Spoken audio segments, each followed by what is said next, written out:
My name is Tom McGrath.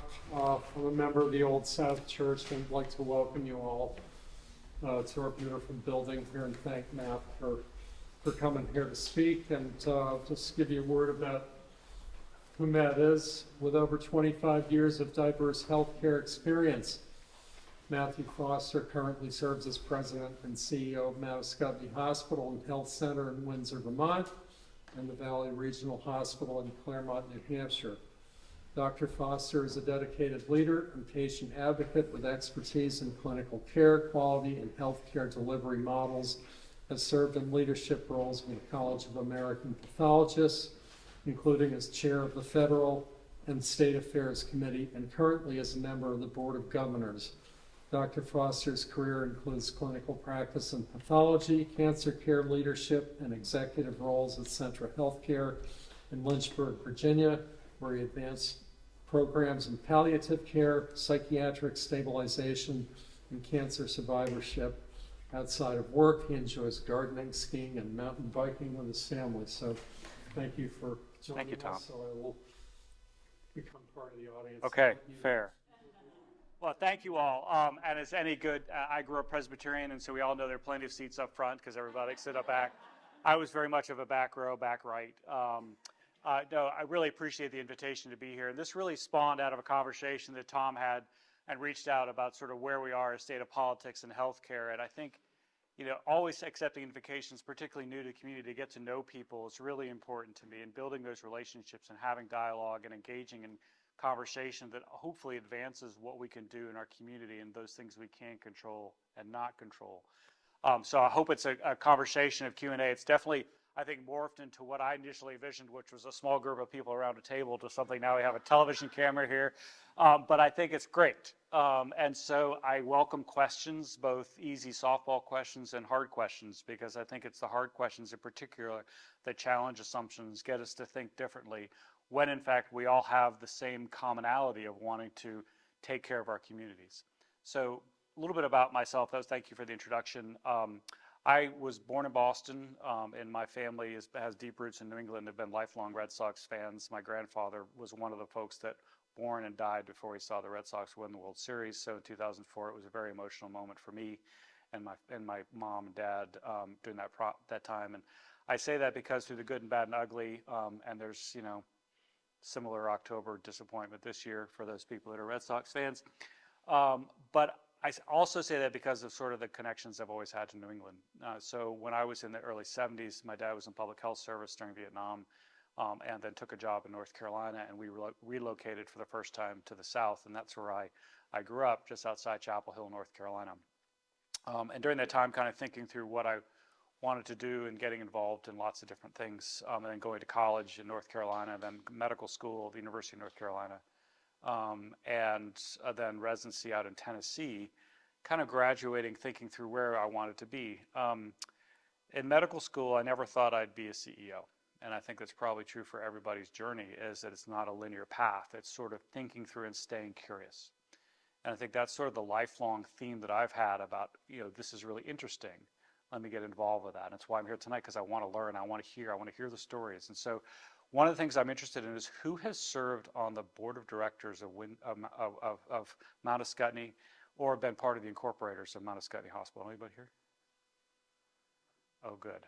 Okay, so those are the ones either have really hard questions or maybe you're in my corner. I don't know, it depends. But no, thank you for the service. I think I've had the opportunity to serve on a board of directors of a hospital, and it's a weighty responsibility when you're feeling of as a community representative and what you can do in this day and age. I went into pathology because I really liked cancer care, but I wasn't sure what I wanted to do, and thought this sounds interesting from the biology of understanding cancer, but also really being able to see patients and have that connection. And I think that connection for patients is always something that's rung true. So I'm a little bit of an atypical pathologist, and I actually like to talk and see patients, and I don't like to necessarily be in my room. And so I got an opportunity to study and become an expert in breast cancer, and particularly pre-breast cancer disease or pre-cancer diseases. And that became kind of an area of focus. And then went on to do some clinical work and be able to see patients in clinic that have breast masses or cancer. And that's how I ended up in a small rural town of Lynchburg, Virginia, they were starting a breast cancer program around 2000. right after 9/11, and I thought, well, this is an interesting opportunity to kind of help to build something, not something I thought I would be interested in doing. And Lynchburg, Virginia was not on my radar screen. I didn't know anything about it, other than it was a community that had gone through some economic downtimes, had at the turn of the 19th century was a lot of industry there, a lot of factories, a lot of industrial things. And over the 40s and 50s, a very vibrant downtown that then kind of waned as the interstate came through or bypassed Lynchburg, and really was going through some downturns, high poverty rate, high substance use disorder. School systems were challenging, and it was hard to recruit people there. And yet they had a health system there that had a high caliber and prided themselves on high quality healthcare and delivering rural healthcare. I never thought I'd really be out in the rural healthcare, but I realized I really loved it. I loved it because of the relationships you build with patients, with people in the community, with your fellow physicians, and it's the opportunity to really make a big impact in a small community. And so I started in practice in pathology and thinking, well, this is interesting, and then I suspect I like to say it's because everybody else took a step backwards, and I was young enough to not realize everybody was stepping backwards. They said, are you interested in helping build a cancer center? Actually, it was more being curious. I think this is really interesting. And so as a pathologist, I ended up being the medical director of this cancer center. And so you think about that. I'm not an oncologist. I'm not a radiation oncologist. I'm not a surgeon. But I am curious, and so how do we learn about it? How do we understand this disease, and how can I help to kind of manage people and physicians and advance the cause, which is how I got into cancer survivorship, which has nothing to do with pathology, but has everything to do with people and patients and what they do. And this came out of a conversation of saying, well, I finished my chemotherapy and I finished my radiation therapy. Now what? Now what do I do? I've done everything you've asked me to do. What else can I do to keep myself healthy and prevent cancer? And this was 2006, 2007, so well before the Live Strong movement, well before some of the current movements. And I realized, I think people are onto something. And so how do we kind of develop that locally? And understanding the power of what it means to be in community, it becomes a grassroots effort. You don't have to wait for a major academic center to figure this out. You don't have to wait for some paper to be published in the New England Journal to tell you how to do it. You have a grassroots effort to people. What does it mean for our community to do this? And let's just do it.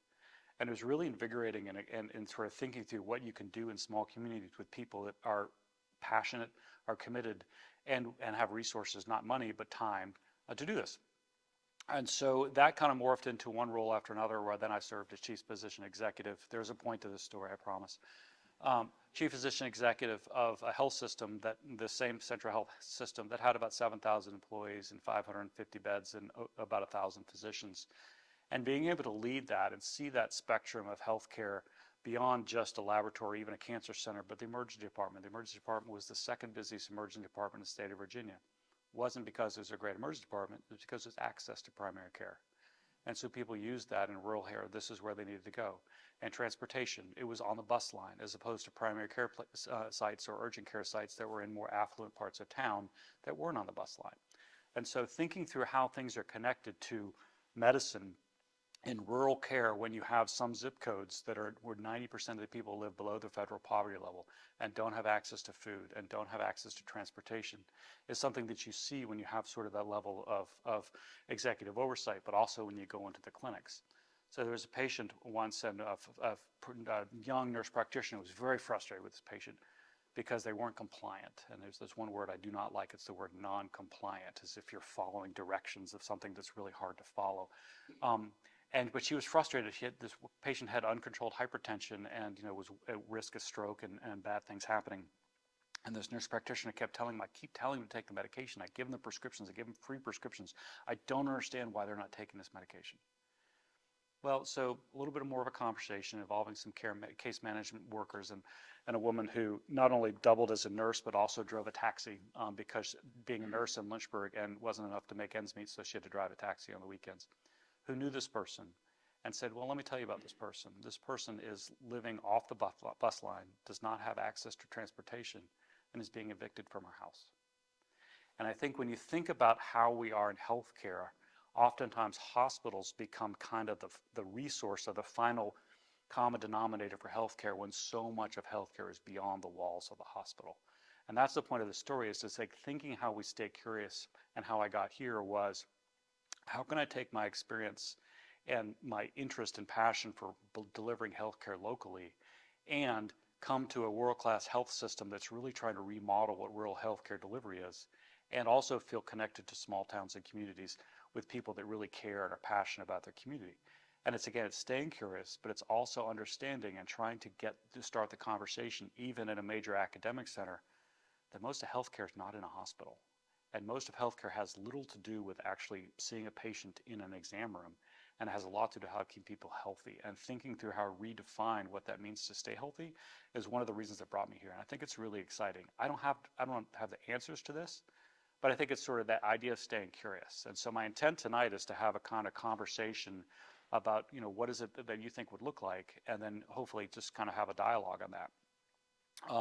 So I'll stop there, and then I have a couple of points, but I want to make sure that was a lot to kind of open up with.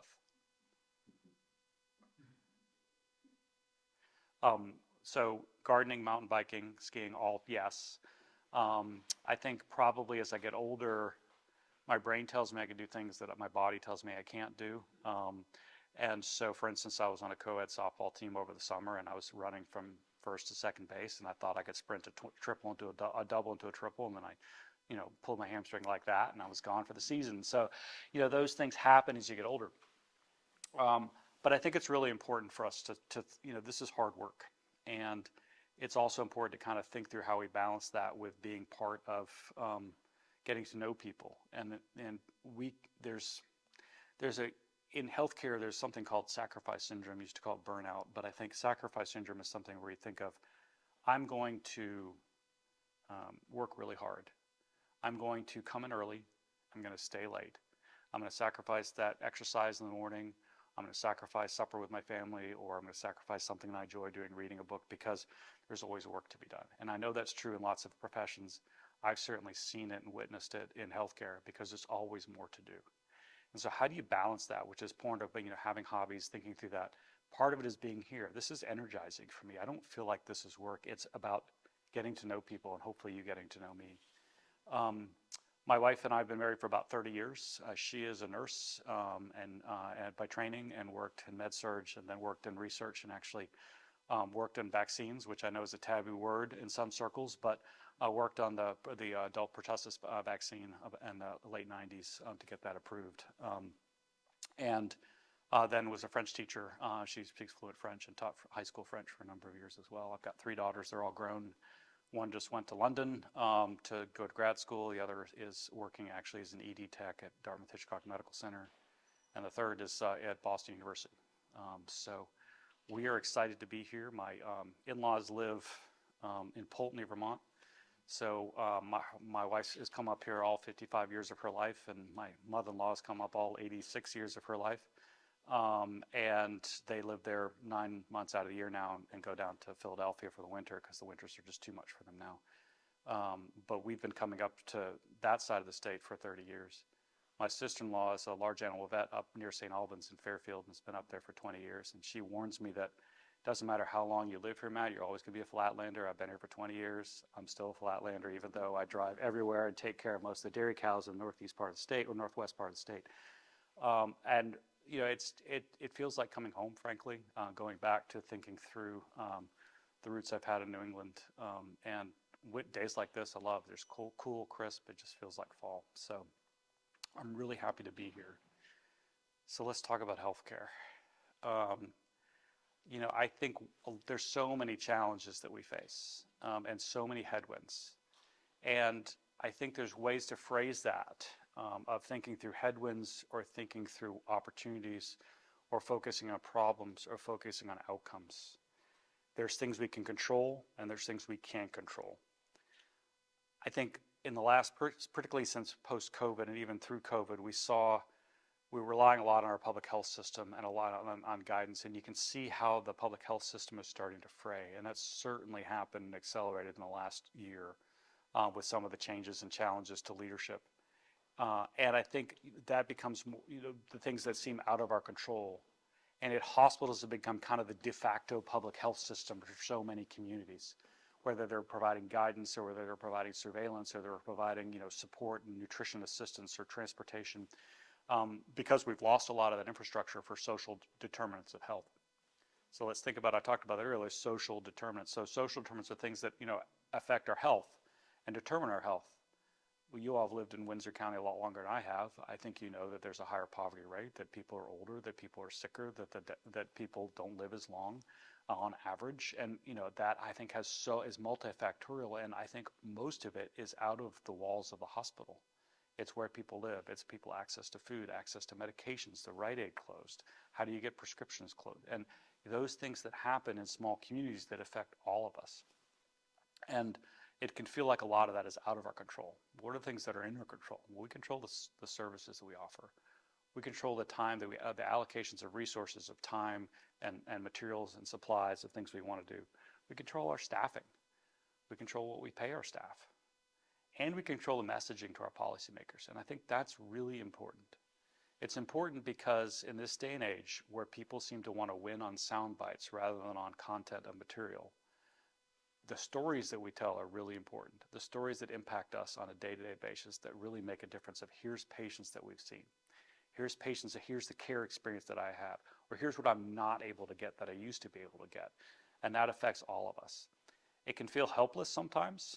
And I think it can feel particularly hard in this environment where there's a lot of polarization. We're in the middle of a government shutdown. We don't know when that's going to end. People seem like they're digging in their heels, and who knows what that's going to be. There are a lot of clouds of uncertainty over healthcare.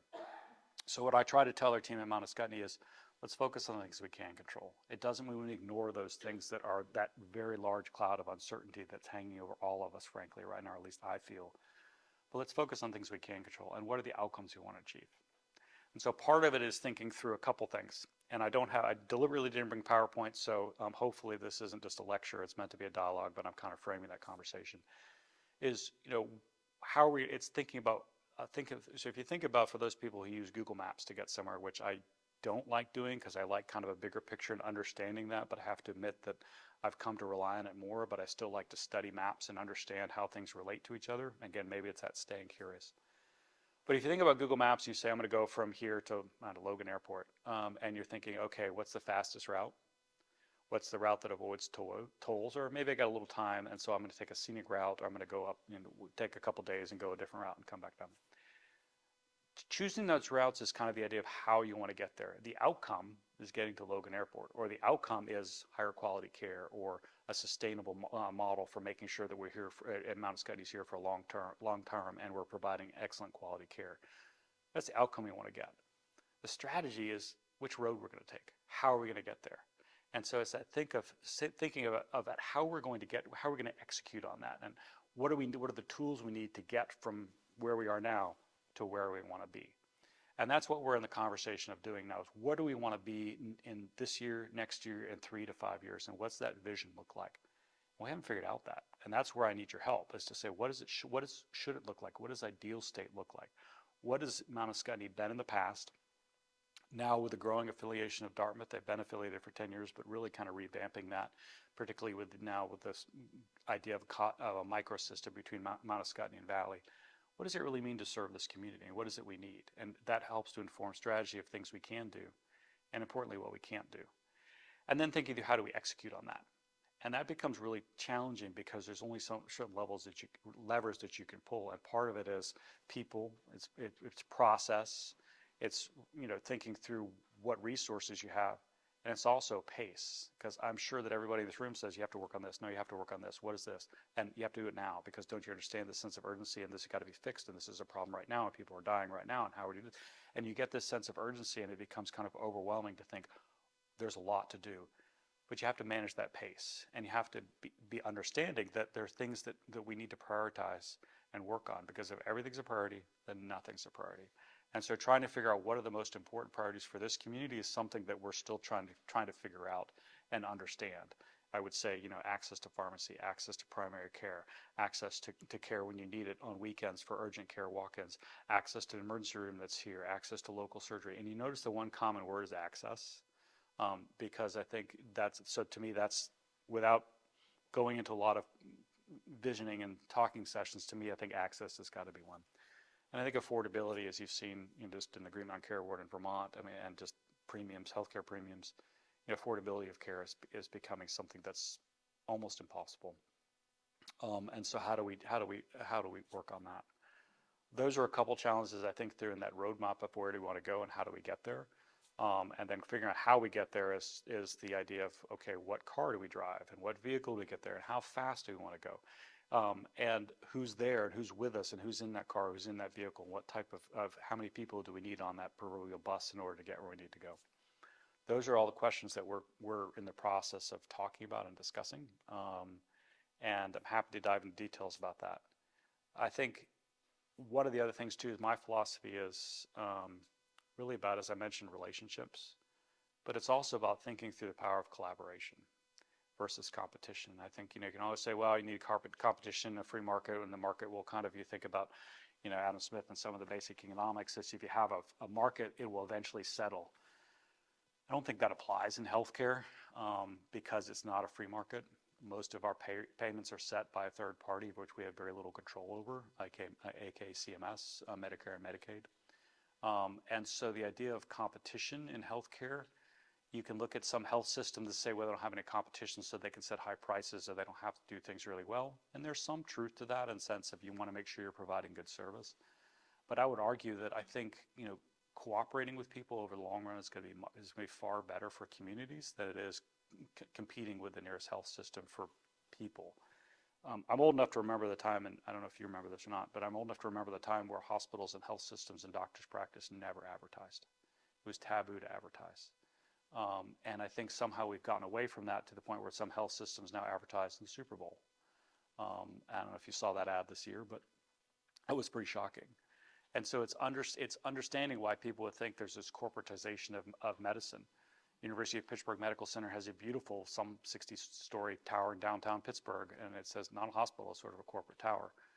They provide an incredible service to most of Western Pittsburgh, and they're able to do it, and I'm not going to defend them because I don't know them well enough. But I think they're able to provide that service with efficiencies that allow for access to care for a lot of people. I'm not saying we reduplicate that model at all here, please don't get me wrong. But I think there is some efficiencies to be gained by being part of a system. Mount Scottney just went live on Saturday with Epic, for better or for worse. I think so far it's going well, and it means that if you're a DH patient, then those medical records seamlessly transfer back and forth, and it becomes much easier to see a more complete picture, and we get better data analysis, and I think it helps on quality. But that's a very expensive proposition. Dartmouth Health paid 75% of that implementation cost. Mount Scottney could not have done that on their own. And I think that's a pretty strong benefit for advancing the health that we have, not just because it's a more slick, easier EMR, and no one really likes EMRs, and it certainly takes away from that physician or provider and patient interaction. But I think what it does do, particularly important, is interfaces us with quality data so we can see how we benchmark with the rest of the system on a more real-time basis. And so we can really say, are we doing well? We think we're doing well. Are we? Let's look at the data. What does the data show us? And I think that is really helpful to sort of understand that. And then also be able to share when there's a poor outcome. Be able to do that in a safe environment to say, this is what happened. Help us learn from this so that we can get it better. And tapping into some of those resources, I think, is one of the things that is a real asset for this community that may not be seen because it kind of is something we do on a day-to-day basis. But I think it's really important to point out that independent health systems don't have those resources. So let's shift that a little bit because I want to talk about finances because that may be on everybody's mind. If not, it's something that it's not what I like to emphasize. And so notice on the priority of things to talk about, it's not the first thing I talked about. For those who are familiar with a book by Jim Collins called Good to Great, which is sort of a seminal book about leadership, he talks about finances and refers to them as finances like oxygen. They're not why we live, but they're necessary for life. And I think that's a good analogy for healthcare. It's not why I went into healthcare. I remember my dad telling me, he was a physician, and when I was in high school or college, he said, you can't stand at the bedside and make a decision in the best interest of patient or the best interest of your wallet, but you can't do both. And so I think most physicians will defer to what's in the best interest of the patient. We do have to think through when you're thinking about medicines that cost $75,000 a year or $5,000 a month for an injection, or a surgery that's going to cost $100,000, or treatment that's going to cost $1 million. Those are horribly ethically hard dilemmas. We do have to think about that. As a person who grew up in a laboratory, oftentimes you'd add a test and someone would order a test, and it's like, do you really need that test? Well, I kind of want to, I don't think it's this, but I kind of want to rule it out. Well, you know, that test is going to cost $3,000. Oh, well, then I probably don't need it. And so, I mean, I think we do have to have those conversations because we have limited resources, and patients are the ones that ultimately bear the brunt, even if they have insurance. Because if you bill insurance, then insurance carriers take that cost, and then they pass that cost on by increasing their premiums, and that's what we're seeing in Vermont. And so we have to have that conversation, and it's uncomfortable, but I think it's important. And I'm not talking about saying, well, we're not going to provide it because it costs too much, but I think we have to think through what our costs are to provide care. MAHHC right now is doing better than a lot of other hospitals in Vermont. Vermont is a struggle. It's a tough place to have a hospital, but just because of the payer mix and the Medicare, Medicaid, and then Vermont Blue Cross Blue Shield. There's not a lot of other people in this market, which means that we have to really think through how we're getting paid. I don't know how many are familiar with the Oliver Wyman report that came out last year. A couple of people nodding their heads, but that was a report that was commissioned by the state legislature as a way to say, okay, we understand that hospitals are struggling. What do we need to do to think through how we can best utilize the resources we have, the talent we have in the state of Vermont, to really make sure that we're providing care at the right place at the right time and for the right reasons. And I think it was fairly controversial in terms of some of the things that would do for communities. But I think in some ways said, okay, here's the resources, what do we do? But it also said one of the things that's sobering is that if things don't change, that every single hospital in the state of Vermont, all 14 of them, will be losing money by 2028. Right now, MAHHC is the only one that's not. And this year is going to be tough to break even. And so, I think those are the challenges that we face. It doesn't mean we're in a much stronger position because of good, prudent financial management over the last couple decades, quite frankly. But the headwinds we face are really challenging. And it doesn't, again, we're at a much stronger position than other hospitals in terms of from a financial position, which is good. But it also means we have to kind of be very thoughtful about how we commit resources to things that we can spend. If we break even this year, it'll be a good year. Next year, if we break even, it'll be a good year. And you're thinking about other businesses that are for-profit that might say, well, we think a bad year is 15 or 20% positive operating margin or positive profit. If we make 0.5% positive, that's a fantastic year. So, these are not, and that is with us managing expenses year over year, that have our expenses year over year have actually stayed the same or gone down. So we've been able to manage those costs. It's the costs that are out of our control: labor, supplies, the impact of tariffs, which is still uncertain, medical supplies that come from out of countries that are now being tariffed, pharmaceutical costs, and then just the cost of gas and fuel and other equipment that are beyond our control that you try to manage. Those are the things that are sort of behind the scenes of any small hospital. I'm proud of what we do at MAHHC. I think we do, as you all know, we have outstanding care there. It is a challenging environment. It's challenging because you think through the level of uncertainty of what's happening with people there. People who are there a long time, it's like, oh, it's not like it used to be, or this is changing. It's just kind of that thing of, well, this used to be this way. I think there's always going to be those challenges. One of the things we do is do some surveys, which are imperfect tools, but give us kind of a snapshot of where employees are, where our patients are, and if you've been a patient, you may have seen those surveys that come out. How do we do? What was the environment of care? Was it noisy? Did your doctor talk to you? Do you feel like your nurse explained things? I've gotten them. And those help to inform kind of what we do. I'm really proud of the fact that although we certainly have work to do, we are better than 3/4 of the hospitals in the country. We're better than almost 90 of the 100 hospitals in New England in terms of what we get in terms of patient experience scores and employee engagement scores. It doesn't mean we're not perfect. There's certainly things we can do in communication with staff and making sure that our staff feel engaged in the work they do, and making sure that the environment of care for patients is what it should be. But I think it's something we have control over. I want to make sure we have everybody comes in there has a VIP experience, that they feel like they're being taken care of and they're being treated like a person. So that's that's more than a little bit of my vision. And I know, Tom, this was sort of an off-the-cuff talk, but I really would like to open up to questions and what's on your mind, and happy to kind of engage in that dialogue. And if it's a back and forth communication between me and anybody else in the audience, that would be great. So. questions, comments? Because I've got questions for you guys if you want. I started the ball rolling. I moved to Windsor 18 months ago. So I went up to a Scotney to sign up for a primary care physician. And they kind of looked at me very nicely to say, well, there's a waiting list for about 2 years. And there's so many on the list that we're not taking anymore. But the good side was they sort of said, well, Dartmouth can sort you out. And also, do you need anything there, kind of thing. So culture-wise, I thought that was spot on. But as far as giving people primary care physician, is there something that can be done, or is that just a luxury today? Oh, I hope it's not a luxury. And again, hits access. I had actually the exact same problem, and I did not, until I encountered it personally, it's one of those things you have to experience the system and kind of that secret shopper. And so I did that. I didn't identify who I was. It was like, hey, I'm a new patient. I want to make an appointment. It's like, well, we can put you on the wait list and we'll call you when you have an appointment. But right now we don't have any appointments. Well, can you give me an indication of when that might be? Well, we have a lot of people. I just don't know. And I thought, that's not really providing very good service to our community, is it? And that's an access problem. And I think that's also sort of a process problem of how we can help to facilitate that and what can we do. And I'm glad just like, well, what do you need now, or how can we do this, or helping whether it is, with DH or whatnot. And I can tell you my wife has the same problem.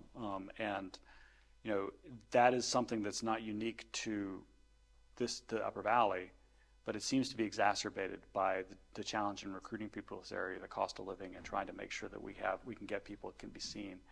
And quite frankly, the days of a general internist, who's someone who's trained in internal medicine and wants to do general practice and work in primary care, they're getting rarer and rarer. I think about someone like Dr. Steve Smith, who's just an old school physician who probably wrote the textbook on Bates physical diagnosis in terms of his physical exam. And there are not a lot of people like him anymore who want to spend the time to take care of, to really get to know their patients. There are some, and they're really special, but they're hard to find. And so how do we change that dynamic to make sure we can have access? In other words, are there people that maybe want to work part-time but can kind of share a position and be able to say, well, I'll take less patients, but I'll open up my schedule so you have more access? I think those are the challenges that I've tried to sort of say, how can we think differently about care? Because frankly, it's unacceptable. And if you're healthy and you're like, oh, I can wait. But even then, just either it's med refills or just an annual physical exam, or you're moving to the area like you and I did, and you want to reestablish care just so you're connected if something happens and you can't. And then you call around and, well, we're not taking patients. Well, we're not taking any patients. Well, do you have a family member who's a member of the practice? And so those are all the questions that was asked me, and I found it really frustrating. And so, I think we have to change that. It is something that it's on my radar screen even before this experience, because I knew access was a challenge. But it's also multifactorial, because if you have a certain number of patients in a day that you want to see, and it's 20-minute slots, but then you also have patients who are coming post-discharge from a hospital that need a lot more time, or a patient comes in with one issue and then they have 7 other things that turn out that you need to address, that becomes really challenging in a primary care visit. Oh, and by the way, Medicare, Medicaid, and third-party payers don't actually pay to see patients. If you did a procedure, if you did something like that, they'll pay you. But if you actually want to have a conversation with a patient, it becomes very difficult to do that and still have sustainable practice. So a lot of people with medical debt in the hundreds of thousands are saying, I can't afford to go into primary care. And the people who do are just, some of they're the true servants in medicine. I had the opportunity to work as an interim CMO at a federally qualified health center. And the physicians and nurse practitioners and PAs that worked there were just incredibly dedicated to those patients. They worked incredibly hard and had nothing to do with what they got paid. It was just their servant mentality. I just don't think there are enough of them. So that is a priority of mine, is to how to think through and restructure how we run primary care, recruiting physicians, recruiting nurse practitioners, and other advanced practice providers to create that model. I'd like to get more physicians and more physician leadership here in primary care, and thinking through that. We've just hired a chief medical officer. Many of you may know Kathy Schneider. She's a general surgeon here. She's fantastic. We had a conversation today about, Kathy, I know you're a general surgeon. I'm a pathologist. We need to figure out primary care. And so who do we have to have in the room so we can think through that? And that's not just in Windsor, and the primary care kind of hits in Ottaquechee too. And part of that is the systemness. And again, going back to what we control, we can, I think there's things we can do in our process to make access more. So for instance, one of the things that they're doing at Valley Regional that I'd like to do here is they kind of said, how can we readjust our schedule so we can have more patients, and what do we do, and thoughtfully think through, if we have patients that are discharged from the hospital, let's not have them back to back because we know they're going to be complex. So let's think about a day or times during the day when we want to schedule, if it's convenient for the patient and works, that we can kind of schedule that, so then we can have some more open slots that the math works to see. And it doesn't sound like a lot, but it means that 3 more patients a day can be seen by each provider, and that's something to work down that waiting list. But thank you. Yeah. I would like to kind of follow up on that a little bit, maybe go a little bit deeper. I see one of the biggest challenges in healthcare right now to be PCP situation. I am a patient at MAHHC. For example, in the last 3 years, roughly, I've had 3 different PCPs. What's a PCP? 3 primary care physicians. Yeah. And to further that, not only have I had 3 different ones, but every time I have a new one, you start from scratch with the conversation all over again. So you lose all traction on anything that you're dealing with. You get billed, or your insurance gets billed for a new meet and greet visit, which I've fought and won, by the way. Wow, tell me how you did that. Well, another day, but in other words, which is costly to the patient and the insurance company and didn't provide any benefit. I feel like the quality of healthcare services that I'm getting strictly from PCP only has been downgraded because of what I'm seeing happen. All the ancillaries and the specialists, great, wonderful. You've also seen a pattern over the last 10 years of less and less MDs as PCPs. It's all PAs and nurse practitioners, and that's great unless you have something that's a more elevated need. The last PCP, my most recent one, I had one visit with this person just a couple months ago, brand new. I felt like her role was nothing but a triage nurse, because we didn't deal with anything specific. If I mentioned I had a sore toe, oh, let's go see the podiatrist. She's writing out a note to go to the podiatrist. Another question, well, let's go have some lab. I walked out of there with her trying to send me like 4 or 5 different places. And again, I put my foot down because I said, you know what, for my sore toe, I don't need to go see the podiatrist. that type of example. Right. I just see the quality of care that I'm getting is decreasing, and it concerns me. Because I'm seeing, not only is there a lack of coverage for PCPs, there are less and less of them available. I get that, but I feel like the system is driving a lot of them away. I've had conversations with some, both here and other places. I've seen some that are 40, 50 years old, truly just walk away from healthcare altogether. The last PCP I had here that was excellent walked away from healthcare. She was good. She listened to the patient. She asked the right question. She solved the issues.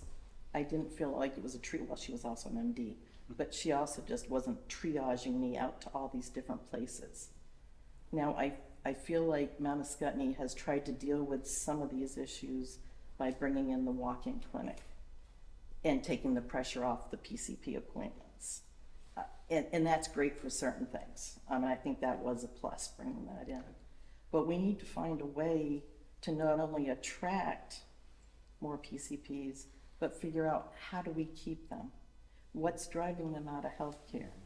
You made a comment a little while ago about standing at a patient's bedside, financial versus what's best for the patient.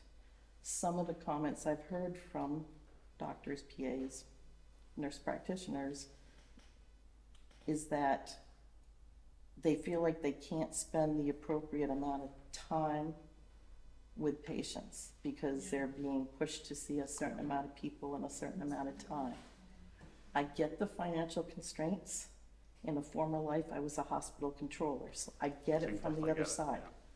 But as a patient, we also need to find the right balance to provide that care. And I'm fine with a nurse practitioner or a PA for certain things, but I want an MD for other things. And I see this as one of the biggest problems right now. We need to figure out why they're walking away and how to resolve that. Is it just because they can't spend the appropriate time with patients? Are they not getting the right support from administration? Whatever it is, we need to solve that issue first, I think. I totally agree with everything you said. I think, a couple things in there that resonate with me and what I've seen is when you have a revolving door of a primary care physician, part of that, it takes years sometimes to really build up the trust to be able to say, that someone knows you and they know that when you come in, this is, the day they look forward to, hopefully they don't dread it, but, the sense of you build that relationship of what you're going to need. And so you don't have to reintroduce yourself, which is emotionally exhausting. It's super frustrating, particularly if it's a long chronic disease, or here's a pattern of this is what's worked for me that's not really in the textbooks, but this is what's working for me and this is how I've done. And the sense of getting a primary care physician that knows you and knows when there's a change that you may not have picked up on, that can intervene early. It's only when it comes to that relationship. And I think that's something we've lost everywhere I've been. And I don't know, it's got to be multifactorial, and I'm really interested for you to just going to turn on the question is, why do you think this is? I'll give you sort of my thoughts, and this is, again, I should have said this at the very beginning, but I'll say it now. The opinions that I reflect are not that of Dartmouth Health. They're mine. One thing, if I might add, the PCP that was excellent that I mentioned, who was an MD, I ended up going to the emergency room for something that we didn't know what the cause was. And after 2 visits to the emergency room, they told me it was all in my head and sent me home with medication related to treating my head. One visit with her, 3 days later or whatever it was, she asked all the right questions, diagnosed me within, I think she had it figured out really quick, but she didn't tell me right away, treated me properly and sent me home and made me as a patient feel like I was heard and understood, and taken seriously. Well, and that is critically important. And there's a great book, and if anybody's read Cutting for Stone, and it's about it's a really fascinating book about medicine. But one of the things that resonates with me is, what is the one treatment in a traumatic or urgent situation that can be administered by ear that provides patient care? And the answer is words of comfort. And I think, that's like listening sometimes is really important, and spending time takes time. And you're right, there is a balance. I am not someone who's going to drive productivity. You have to hit these numbers, you have to do these numbers, you have to do this, you have to do this, because I think there's always got to be flexibility in what it means to be with a patient. And sometimes you just kind of have to be there. And this is just the way it's going to be. And yet, thinking through, well, I need to run on time, I have other patients I need to see and whatnot, and that becomes a scheduling challenge. And I think it goes back to thinking through maybe a different way to think about how we provide care. And we have some very talented PAs and some very talented nurse practitioners that are well trained. There are some that are new, and I don't know, I don't think it's Mount Scottney, but other places I've worked, whether during COVID they didn't get the clinical experience that they needed, and now they're out there training and maybe just don't have that same background or mentorship. And I think we've lost some of that mentorship. I think there's a model that we can kind of think through, having, MD and DO led programs that also interface with PAs and nurse practitioners that can help to get them comfortable with painful toes, or more pertinently things like hypertension or low platelets that can be managed, that don't need a referral to an oncologist or don't need a referral to a cardiologist, because their primary care issues or thyroid issues, you don't need to necessarily be referred to an endocrinologist. Maybe you do, but how can we manage that here, and how can we give people the skill sets and comfort level through mentorship and support from people that are more experienced to get them feel comfortable with that? And regarding retention, I think that's another priority for mine. And it goes back to wellness. I had a really good friend of mine. She trained at Columbia. She was a fantastic primary care physician, well loved in the community. And after COVID, she just did that same thing. She was 52 and just said, I'm done. I can't do it anymore. And she had long-term patients. But it was somewhat burnout, but somewhat just the frustration of EMRs and documentation, taking time away from really, messages and administrative work and phone calls and, following up, and taking away from the joy of what it meant to actually have a conversation and be in relationship with the patients. That's the fun part. And so when I think about wellness, and I had this conversation with someone the other day, is I don't think about things like, which are nice. I mean, I like to do yoga and I like to have sort of fellowship events and whatnot. But I think if we give people the tools to do their job efficiently, take away some of those administrative tasks and be able to kind of get them to see patients, and what is it they want? What do they want to prioritize? They want to work all day. That's what they want to do. That's great. If they have, other life issues, whether it's elderly parents or young kids or something that requires them to kind of have intermittent schedules, let's work around that. Let's be flexible at that. We'll figure that out. There are a lot of benchmarks on productivity when it comes to work RVUs, which is sort of, for those who don't know, is sort of a way to kind of think through what the AMA and CMS thinks this whatever thing should cost, and that's be measured and sort of a say, well, on benchmark, you should have hit 3,000 work RVUs based on your specialty and where you are. That's not taking into account reality. So if you have some things about your practice or the patient, the complexity of your patients or where you are, I mean, I think we have to have some common sense about that. So what I look for is just something that's a sustainable model that allows people to thrive, that allows people to feel like they're part of a good medical community, and I think hopefully have some input in the decisions that affect them. So it is a really challenging environment. So now I get to turn the question around. Why do you think we're in the situation we're in now? Because it's not unique. It's certainly a problem in the Upper Valley, but I think the access to primary care, the revolving door of primary care physicians, the evolution of APPs and PAs versus MDs, and the shortage or the problem of keeping people here. Where do you think that? What are the causes of that? I think part of it, and I think you touched upon it a minute ago, was wanting to be able to be spending their time with patients and not the documentation. And I know obviously you have to document, but the administrative, the paperwork, have somebody else that can take that load off so they can focus on patient care. I mean, that's what they trained for. That's where their value is to all of us. Yeah. I think that's part of it. Some of it's going to have to be asking them, but I think in possibly prior years, former situations, there may not have been the right approach or support from administration. I think some practices may have pushed some away.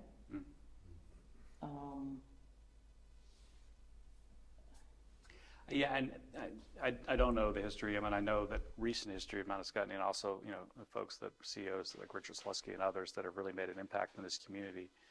I know whenever there's a transition of leadership, it can be instability, and different people have different approaches. I think my approach is to be very transparent about where we are, both from a quality standpoint, from a patient flow standpoint. How do we get in? What are the processes?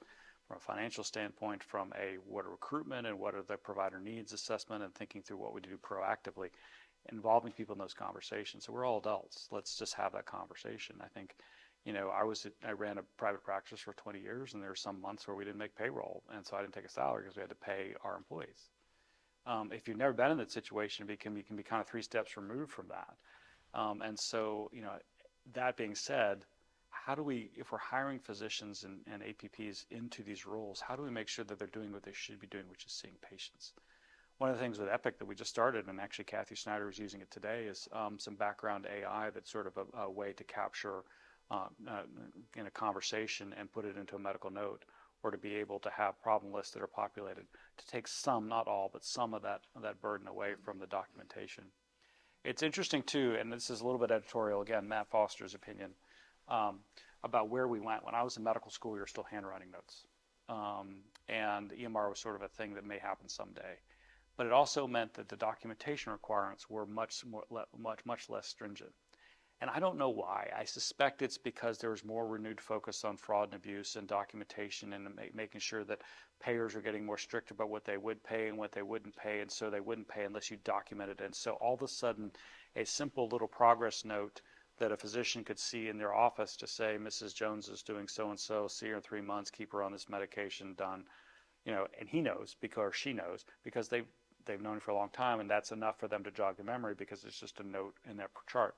Now it becomes a 7-page document with a medication list plus a problem list plus an H&P plus all the things that have to be required elements in order to get paid for that visit, which is not really about taking care as much as it is billing and documentation. It's a very convoluted, weird system of basically, for those people who play Jenga, it feels like this massive Jenga tower. And some pieces of that are weight bearing and some are not. And this is health system writ large. And our job is to figure out which ones we can remove and which ones we can't remove because the whole thing will fall down. But it's a system we've created. I mean, if you think back, in the modern medicine era of 1910, 1920, 1930, and how we've kind of evolved in this hospital-centric care from where care was mostly in the home.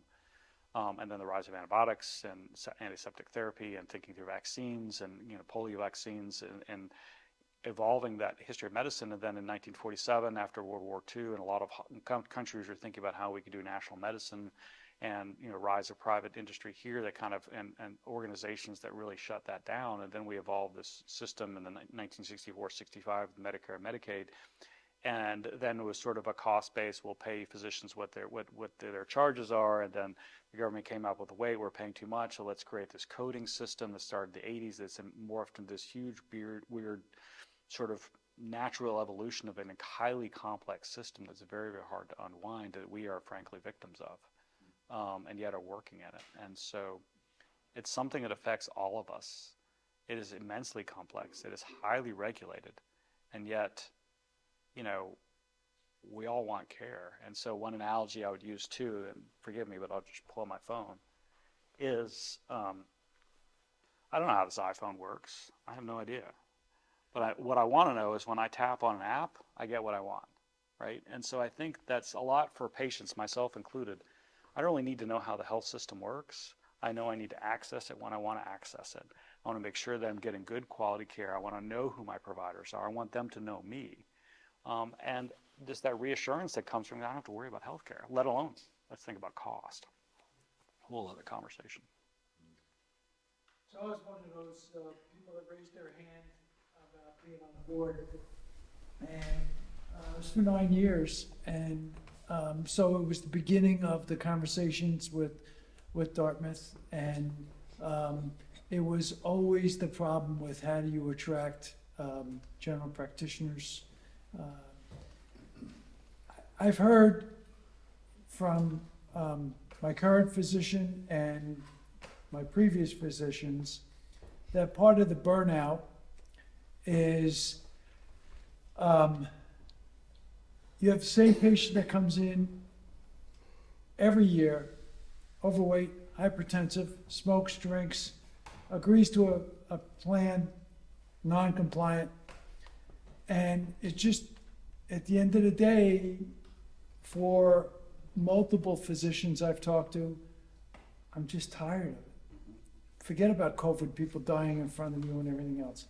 I'm just tired of it. And then the other side of it is, well, what should my life be?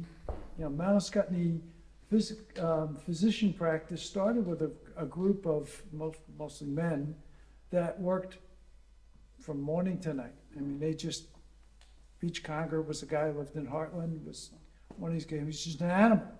He just kept putting out. There are too many distractions now, not just your iPhone, your children, your health, that make it, you don't need $10 million to retire today. So that's always going to be the challenge. Having said all that, a previous leader in our community, this is a hell of a community too. I don't know about Claremont so much, and you can tell us more about that maybe at our next get to. But Jill Lord was one of these individuals that was on the ground, talking to people all the time, trying to make programs. We have a lot of nonprofit community, Windsor County Mentors, SEPCA, WISE, there has always been a lot of outreach from the hospital to the community. I don't know where, I'm asking a question. Where is that now? Where's the next Jill coming from? Are you it? Because you already have 2 hospitals. But yeah, let me just be really clear. No one's going to replace Jill Lord. And I think She started out in a very low. her legacy is tremendous. If I can be perfectly frank, I think Mount Scottney's lost their way since Jill's passing and Jill's and what we're doing in the community. And I think thinking through what is it we can do to revamp that. I mean, the Windsor Resource Center, just the things that we can do here, the Veggie Van Gogh, the mover, transportation, those things that we do. And I was at a community event over in Claremont with folks from Windsor in the area, and there were probably 40 or 50 different community, maybe that's an exaggeration, maybe more like 40 different, nonprofit groups that are working in the Claremont community in Windsor County and Sullivan County. And it was really inspiring. And it occurred to me, there's not a connector here. Jill was that connector. She was the one who could kind of say, we're going to do this, and how we're going to do this, and how we're going to do this for our community, and how we're going to galvanize those resources to do that, and thinking through what that is to be part of, for the lead the healthcare in the community. I think the reality is that Mount Scottney Hospital, has to rely on the community for a lot of the healthcare. We can't provide that in terms of community resources. How do we provide that partnership? How do we provide that leadership? So we've revamped that. And so we have decided to pull all those community health team that's at Mount Scottney under one leadership. We're actually recruiting for a director of community health for exactly that reason. It won't be the next Jill Lord, but it will be someone who can be in the community, who can be able to understand what those resources are, make those connections, and also understand what's happening in the pediatric clinic when we have a women and family children counselor and the Dulce program, and thinking what we're doing at Ottaquiche Foundation and Ottaquiche Health Center with care management and plugging in with that community with some of the foundation money we get from folks like the Couch Family Foundation to help with resources in the community, to think through what we can do, and then find those community partners for, again, the Windsor Resource Center or others in the community, Vermont Food Bank or even Meals on Wheels, to be able to revamp what we're doing in the community. I think, as I mentioned before, that was something I noticed as a gap, and that gap is only widening.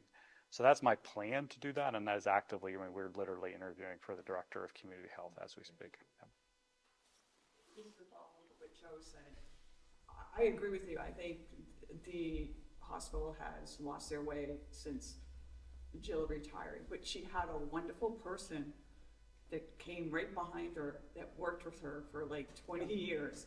And she lasted maybe a year or two, and then it was like, I've heard a number of things from people at the hospitals, like they restructured. Yeah, well, restructured, they pushed her out.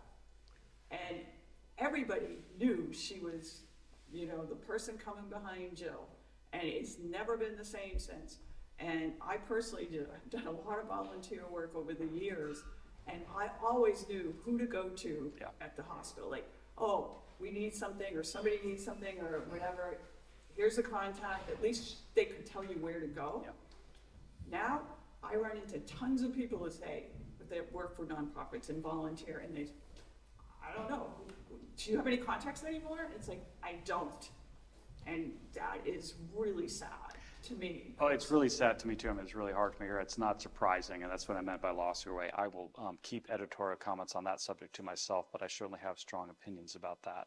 And I'll just leave it. I think they lost their way. I think it's incredibly important for any hospital, particularly in this hospital with what is incredibly strong community. I was at the Autumn Moon Festival on Friday night and other events on the Green, and getting to know Pastor Paul and other folks in the community, or having coffee at Boston Dreams, or getting to know Kier and others. It's a really fun, vibrant community. I'll be at the Mount Scottney Outdoors on Saturday, and it's really fun to be around here. And so that's all well and good, but there are a lot of people that need our service and need that sense of community resources. So it's important to me. It's something, it's investment. Let me be really clear. It's not as if CMS has a CPT code for reimbursement of community health team. It's really important. because the downstream effect of that means that we save costs because we keep people out of our emergency rooms. So, yeah. Thank you Yeah. for thinking that it's on your radar. Oh, yeah. I know you haven't been here a very long time, so, but Well, I think it is really important. And then that's another thought that went through my mind is something that this lady said. I know we do have to be efficient as we can with the way we do services. But I really have never been able to understand, and I haven't had this in any other hospital except on Scottney, is a meet and greet to establish care. That means a person's gotta take off work when they're not sick to get in to see a PCP. So you can charge, it looks to the patient, you're just doing it to charge insurance. I mean, I'm gonna tell you the bottom line the way I see it. And it's like, they gotta take off work, that person has to spend time now, and you don't have a problem. But you might have a problem, so you better go pay somebody for that, so somebody can charge for something. I'm glad you said that, because I think it puts on my radar screen of that, and I hadn't really, that term, the second time it's come up, is this sense of meet and greet. And I think, and I don't know the history of that, but one thing that struck my mind when you were saying that is a quote that I use when situations like this, because it helps to frame the way I think about it, is that unexamined assumptions have a way, by force of usage, of becoming unsound law.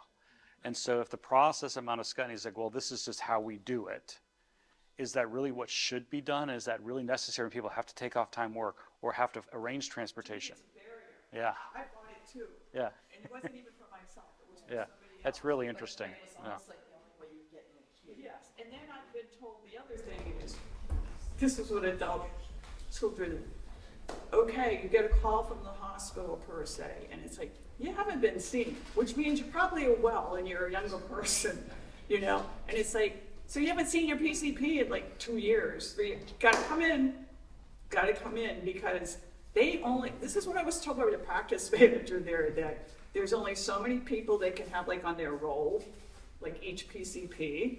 And that, you know, if you haven't really been seen, get them off, because there's tons of people waiting over here on this waiting list. So if you haven't been seen and you're not gonna come in again because you don't need to, but you need to because you gotta take off from work, they're gonna kick you off. So now you're gonna be out in that waiting list over here trying to get yeah, back that's- on. And that makes no sense as a process. No, it doesn't. I mean, in a system. that's very upsetting, because that's And not. I've never what you gotten do. Yeah. anywhere with that one. Just fight the system, and that's the way it is. I am. My grandmother's from Norway, and I was talking as I led the advocacy efforts for laboratory community. I'm pretty stubborn about that. And so someone looked at me and said, didn't know me. It's like, Matt, are you from Norway? And I said, well, my grandmother is. Just, oh, that makes sense, because you just pound your head against the wall until you make a dent. I'm very persistent on that. For something that doesn't make sense, that's causing a dissatisfier, like, I'm not saying that fixes overnight, but we created this system. This is not a natural phenomenon. We have control over that. Why do we do that? Now, things like, you know, patient panels or panel size, we have control over that too. But if a patient's there and they haven't been seen, great, because they're healthy, but they still should have access to care. There are some things that, you know, CMS might require for a patient-centered medical home for annual wellness visits that allow us to kind of be able to check in, that can be seen as separate if it's helpful, if it's going to be a benefit. But it certainly shouldn't be a check the box of saying, well, this is what we're going to do. And if that's the perception or the intent or the reality, that's not right. It just makes no sense. Yeah, yeah, So, yeah. Thank you. thank you for that.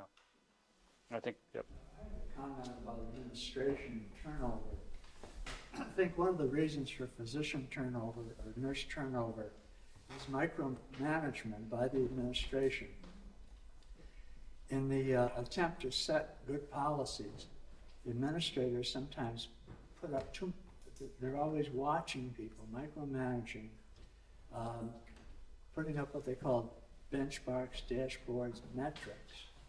And if an administrator puts too many of those metrics on their staff, it indicates to the staff feels as though administration doesn't trust them to do their job, and then they don't like the administration, and then they move on because they feel as though they're not being valued, they're not being trusted, they're being monitored too closely.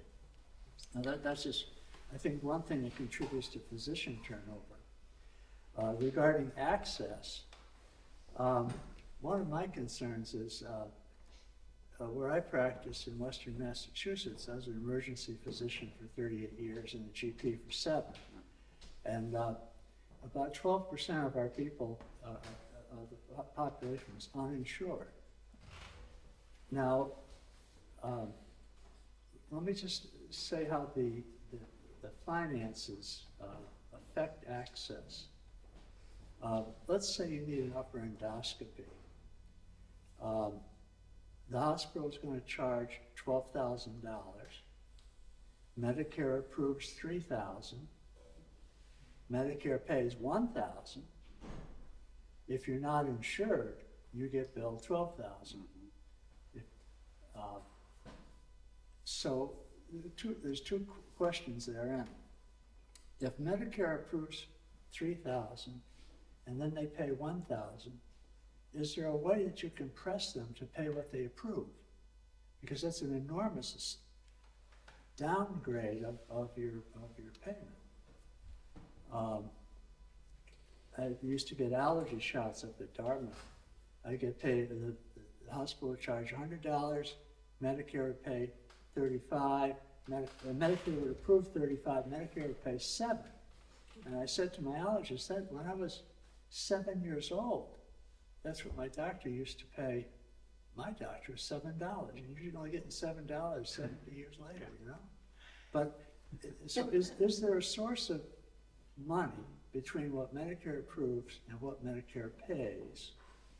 Is there some pot of money that administrators are not able to get at or are able to get at? And secondly, people are afraid to go to the hospital because if they're not insured, they may get a bill for a gallbladder check. They may get a bill for $60,000, and because that's what the hospital charges. Although the hospital knows that they're only going to get $10,000. But what I'm getting at is there a way? Can you charge uninsured people less, or can you somehow make it make healthcare more affordable, or at least seem more affordable? Yeah, I mean, that's fantastic questions. I think, so Madison County has a financial assistance policy that we really try to adhere to, and thinking generously about that so that no one, even those folks, and we've had we still have are low, but certainly some people that are self-pay and don't just uninsured. Obviously, we're going to provide care, and no one's thinking about that at the time. But on the back end is, what is it that they can afford to pay? Can we get them to pay something, or if they just absolutely, do we write that off as charity care as part of what we do? I think that's something that I'm proud of. I think we can do a better job at understanding what that looks like, to making sure that people who are, either at the poverty level or close to poverty level or in dire straits, and something like a $500 bill is going to really put them over the edge, let alone $60,000. Are they legally allowed to negotiate? If they, so yeah, so that's a slippery slope, right? I think if there's a demonstrated need and you have a financial assistance policy, that's one thing. We are not legally allowed to charge anybody any less than what we charge anybody else, and that's the CMS regulations. It used to be in the older days where you could provide professional courtesy. Around 1999, 2000, CMS really cracked down on that. For instance, when I was a resident at Vanderbilt, they would tell you, they told us, like, have your babies when you're a resident because it's free care here because you're a resident and we won't charge you, which was a nice perk, but not really right. But about a year later, they changed that because of regulations and rules and regulations on fraud and abuse. Regarding your question about pool of money, I wish there was. I think, Medicare pays us, as a cost-based reimbursement. Medicare is supposed to reimburse us on our cost, which means that we submit a cost report and then they're supposed to reimburse us on that. Current rules say it's only 99% of our cost, and it's only for straight Medicare. So Medicare Advantage, commercial payers, Medicaid does not apply. So that's only about 50% of the patients we see where that applies, and we don't actually get reimbursed for the total cost of care, so we lose about 1%. Medicaid is we get paid about 60 cents on the dollar, so we lose about 40 cents of every Medicaid patient we see. And so where we make up that and why we're able to be sustainable is on the commercial pay rates, and that's a very warped, weird system of economics of healthcare that makes 0 sense. And so part of that is how do you restructure that? We have very little control of what CMS decides they want to set their rates on. And so they pay $3,000. They say you're going to pay $3,000, but then they reimburse at $1,000, even though the charge is $12,000. There isn't that gap of pool of money. If people are fortunate enough to be able to afford Medicare supplements, that might cover some of that supplemental coverage.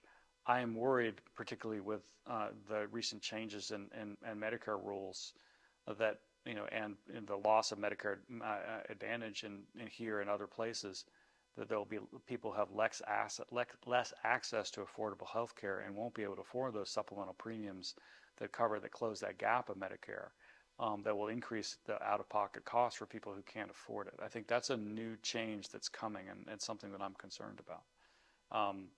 But a lot of it, I have done a lot of work and advocacy on trying to understand and talk about what CMS sets as payments to hospitals and to physicians. And it's a very complicated formula. I think it depends. I mean, obviously people want to fund primary care and want to make sure hospitals are sustainable.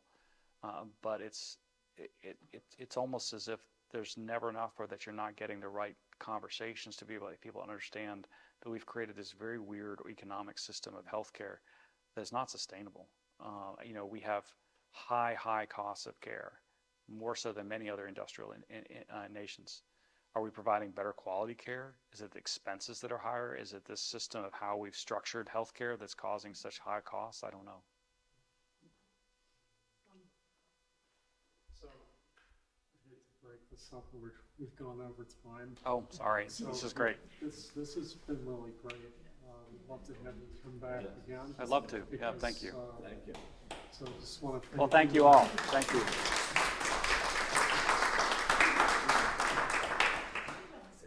Thank you, Tom. Please stick around. There's some Oh, sure. I've been